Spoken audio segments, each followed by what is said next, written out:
Hello friends. मैं आपको पर्यायवाची पढ़ाने जा रही हूँ जो आर के लिए काफ़ी इम्पॉर्टेंट है।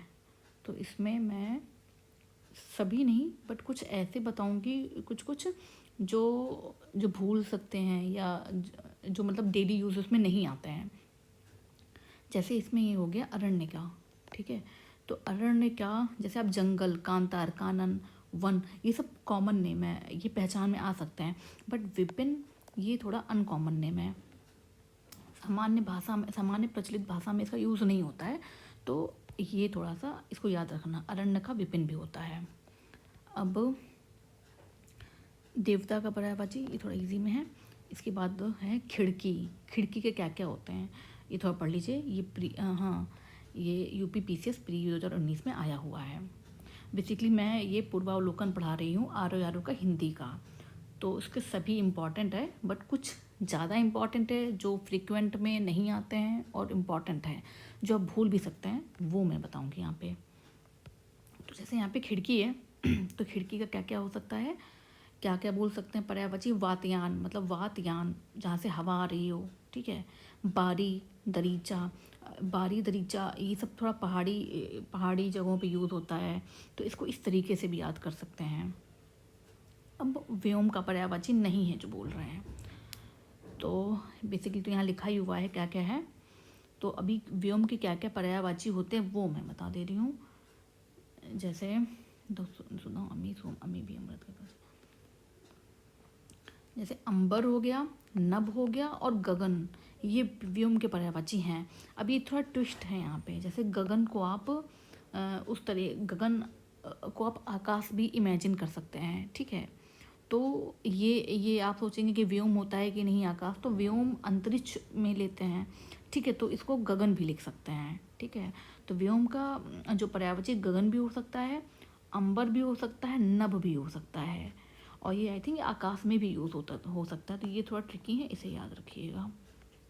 और अनंत तो जानते ही होंगे, व्योम, अनंत, अंतरिक्ष। उसके बाद क्या ट्रिकी थोड़ा, वसुधा। वसुधा पृथ्वी का पर्यायवाची होता है। तो अब ये थोड़ा सा ट्रिकी है। जैसे विपुला ऐसे दिया है, विपुला ज़्यादा कॉमन नेम नहीं है, तो ये याद रखिएगा।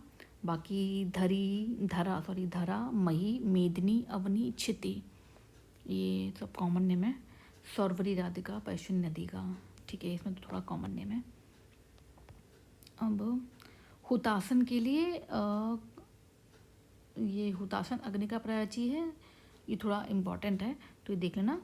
अग्नि को कृशाणु बोलते हैं।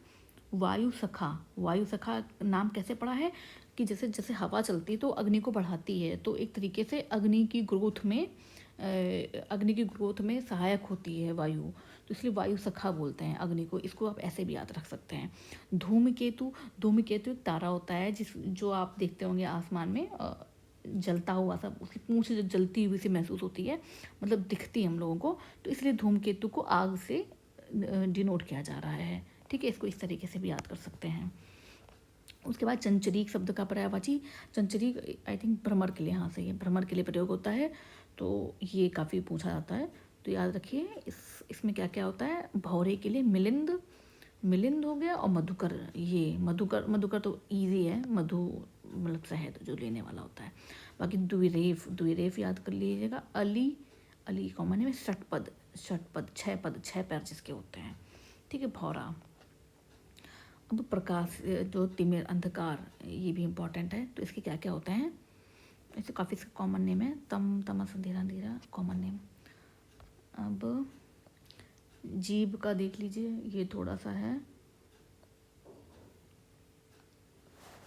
जीभ में एक तो आत्मा, ये काफ़ी न्यू है, और अंतःकरण, ये थोड़ा नया है, ये जीभ का पर्यायवाची है। बाकी अपर्णा शब्द का पर्यायवाची, अपर्णा किसका नाम है, पार्वती का, दिस इज ऑल्सो इम्पॉर्टेंट।